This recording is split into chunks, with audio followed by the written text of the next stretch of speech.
Well, we're at the old grist mill on Cades Cove in the Great Smoky Mountains National Park.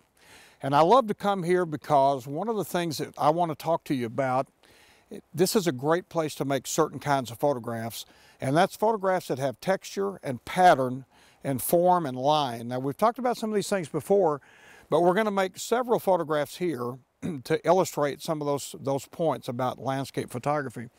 The very first shot that I'm going to make is right behind me. There's a grist mill, and the grist mill wheel, which of course is turned by the water that turns the stone mill, is all frozen up right now, but it's got beautiful icicles in it.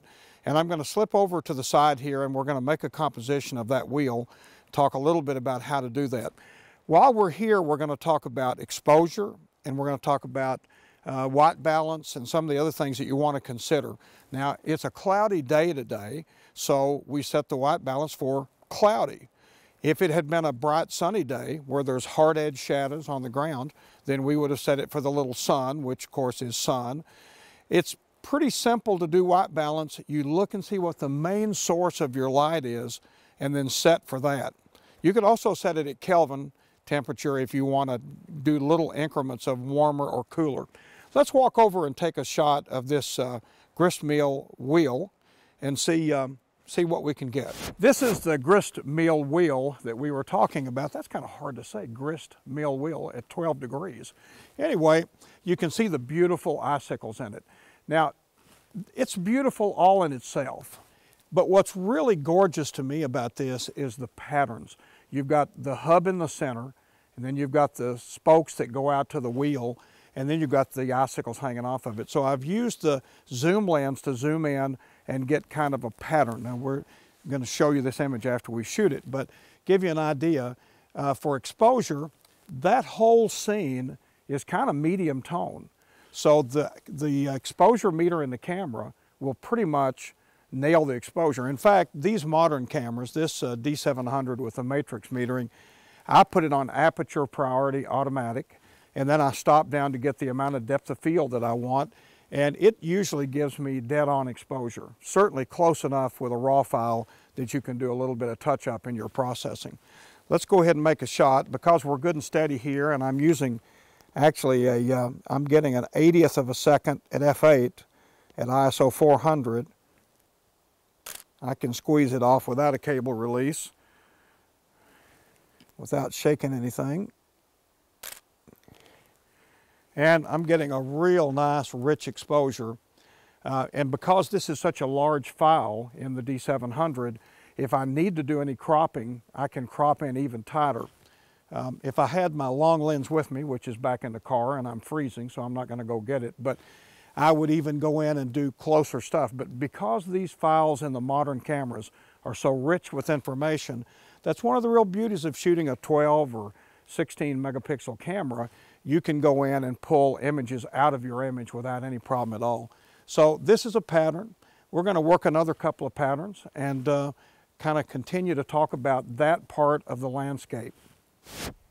Out in the grist mill area where we are now, there's a lot of wood, a lot of wooden buildings, a lot of wooden fences, and this is a fence that I really love to photograph because it's so weathered. It's been here for quite a long time, and they of course put new boards in occasionally, but a lot of these have got a whole lot of moss that's growing in the wood. We have a lot of really different textures, and so I come here pretty often to photograph this fence when I'm in the area, and I try to just pick a section that has 4 or 5 of the fence rails that look interesting and the boards that look interesting. I'm going to be shooting this shot at f8, and I've got the camera set, once again, still staying at 400 ISO. The large FX size sensor in these cameras allow for such low noise that there's really no problem at all with shooting at high ISO, and 400 is not high ISO today. But I'm going to just squeeze off a couple of shots. See, good detail there, nice background. Now, there's a lot of wood in this area. There's wood fences. There's a lot of these, the barn, and of course back over at the grist mill, there's a lot of wood. I'm going to just walk around and shoot a couple of different shots of the texture of wood and the colors of the wood And we're going to take a look at when we get to the workflow section of this class, I'm going to show you how I work on those images to make them even warmer and richer than what you're seeing now. So let's walk over and take a look at some of the wood in the storage shed, which is just across from where we're standing. We're going to make a shot there as well. This is one of my favorite pieces of wood in this whole area. The beautiful staining from the years of weathering, and if you'll notice where the nails are that have rusted, and with the rain they have streaked down the wood. That plus the real rough texture of the side of the actual beams that are building this building, even the rusted chain at the bottom, I think this makes for a really interesting pattern. And what I'm doing is I'm using the 24-70 at 70 millimeters to get in good and tight, and I'm shooting pretty parallel to keep this as sharp as I can. And I'm just going to fire off a couple of shots of the door, showing the texture.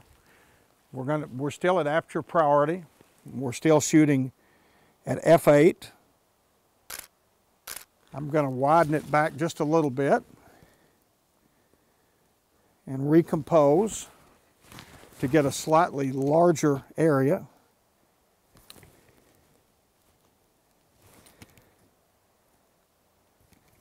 Shoot another couple of shots. Got a good looking histogram. Nothing blown out there, which there's nothing there that should blow out. This is the kind of stuff that you'll overlook if you're not careful when you're out doing landscape photography.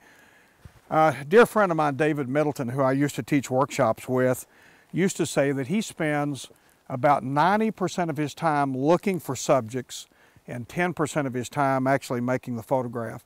And I think that's a pretty good estimate of how you come upon a photograph.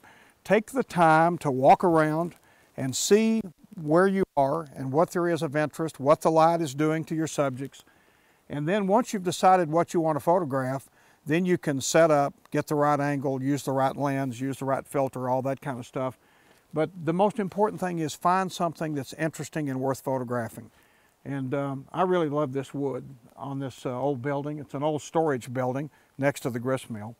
And I hope you like it as much as I do. I think you're going to like the photograph when you see it. This is the old grist mill again. We've walked a little bit of a circle and come back. One of the photographs that I think is really interesting that can be made here is the walkway that leads you up to the actual grist mill building. And because it's got a little snow on it, it's kind of interesting this morning. And I thought I'd come back and shoot it as a vertical so that the lines in the photograph lead your eye up to the building. Now, we're doing basically the same thing we've been doing. We've been locating a subject. The light is a little overcast, so actually it's quite nice. It's not real contrasty. And with this snow, it would be terrible if it was sunny. So we've really lucked out to have this kind of light.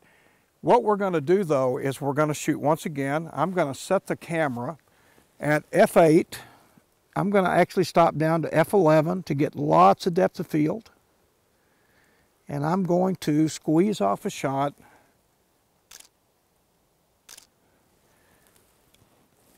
And our histogram says that we're in pretty good shape. The snow is really bright and it is affecting the meter a little bit. So what we're going to do is we're going to dial in a little bit of compensation. I'm actually going to go on the plus side, about 1/3 of a stop, and see what that gives us. And I think that's better. We can control that contrast a little better, and we can still bring out detail in the snow and in the building. These are the kinds of things that I often look for when I'm doing an intimate landscape photograph, is how can you lead the viewer's eye into the subject. Now the subject is in fact the walkway and the building, but the walkway acts as a line that leads the viewer's eye right up to the main event, which is the old weathered building. Let's walk a little further up the way and see if we can find something else that we can put the camera to good use on.